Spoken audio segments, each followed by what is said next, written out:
Hello ছোট্ট বন্ধুরা, কেমন আছো তোমরা? আমি দীপ্ত কুমার পাল। এই পর্বে আমি তোমাদের ১ম শ্রেণী আমার বাংলা বইয়ের পাঠ ৩১ পড়ব। দেখো এখানে আছে ওকার, ঔকার শিখি। ও কয়াকার রকার, ঔ কয়াকার রকার, তালব্য শ হইসি ক্ষয়সি শিখি। এখানে দেখো ওকার এবং ঔকার দেয়া আছে। তো এভাবে ওকার লেখে, অর্থাৎ প্রথমে একার লেখে, তারপরে আকার লেখে। একার আর আকার লিখলেই ওকার হয়ে যায়।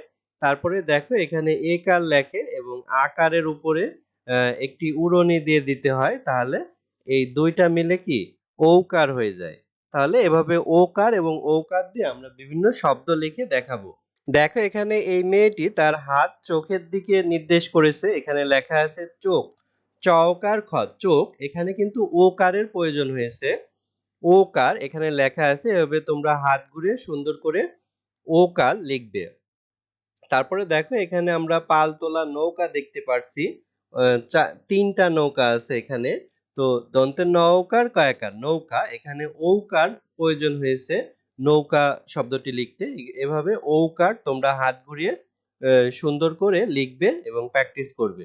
তো দেখো চোখ, চওকার খ চোখ, এখানে ওকার এবং দন্তের নওকার কয়াকার নৌকা, এখানে ঔকার রয়েছে।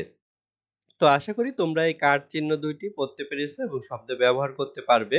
তো আজ আমাদের ভিডিওটি এ পর্যন্তই। ভিডিওটি ভালো লাগলে চ্যানেলটি সাবস্ক্রাইব এবং বেল বাটনে চাপ দিয়ে রাখতে পারো। ধন্যবাদ তোমাদের।